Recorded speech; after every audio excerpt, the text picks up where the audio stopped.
Hormuz കടലിടുക്കിൽ ഇറാനും യുഎസും തമ്മിൽ വീണ്ടും പോര് കലുഷിതമായതോടെ എണ്ണവില വീണ്ടും മുന്നേറ്റം തുടങ്ങി.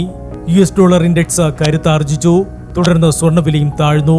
രാജ്യാന്തര സ്വർണ്ണവില ഔൺസിന് $60 താഴ്ന്ന് $4738 വരെ എത്തിയതിനെ തുടർന്നായിരുന്നു വില കുറഞ്ഞത്.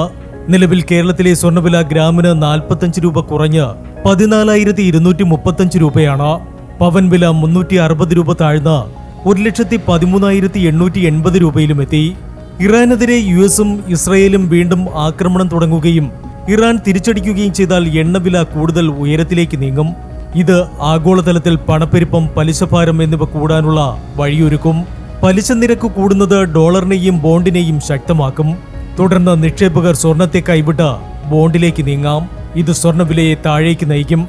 എന്നാൽ സ്വർണ്ണവില കുറയുന്നതിനൊപ്പം വാങ്ങൽ ട്രെൻഡ് അഥവാ ഡിപ് ബൈയിങ് ഉണ്ടാകാൻ സാധ്യതയുണ്ട്. ഇത് വിലയിടിവിന് തടസ്സമാകും.